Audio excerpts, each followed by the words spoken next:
Hey, Pastor Jason here. Thanks for joining me on this short Facebook video. I want to get us up to speed, but also too, I want to remind you that this week is number 3 of our series called The Battle. We're talking about our minds, taking captive those thoughts, looking at our lives and saying, is there something in there? Do I have stinking thinking? Am I locked on something? Am I fearful? Am I believing that, my life will never change? My identity's messed up? Because what happens in our lives, and I kind of want to recap what we've been talking about, is for many, many years we have lies. And lies come us from all different directions. So a lie can be, hey, you're never going to amount to anything. A lie can be something that the teacher said, and then someone else reinforced it, and then you felt out of place. And pretty soon what that does is builds this spot in my mind called a stronghold. We'll call it SH, a stronghold that gets in there and is kind of stuck. And so when they get stuck, the tough part is, how do I rewire? How do I rethink? How do I overcome this obstacle in my mind?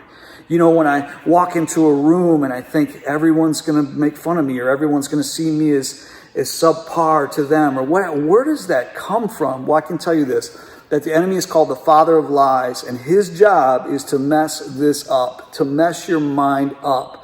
So we've been talking about, let's get rid of this. Let's attack this. Let's look at this and say, you know what? We're going to take these thoughts captive. We're going to move towards victory in Christ because he promises it. This week, we're going to dig into 1 Peter. And Peter, the apostle, we know, made a ton of mistakes. Yet, Christ used him to start the church, to move the church forward after his ascension back up to heaven. And so when I look at this, I think, man, if anybody had the opportunity to live into those lies, hey, I messed up. I tried to walk on water. It didn't work. Jesus one time told me, get thee behind me, Satan. He was talking right to me when I told him, Jesus, I don't want you to go to the cross.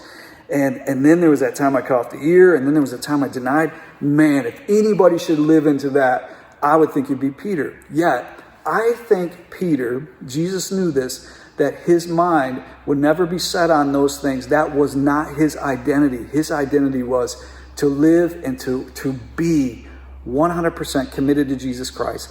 I think that's our calling for all of us. That our past failures, our hurts, our brokenness, all of those things, God gives us the tools and he gives us the ability to get these things out of here, to remove this stronghold and to replace it with his good news, his promises, the way that he thinks about us. It's important that you and I get serious about taking control of our thoughts and our mind.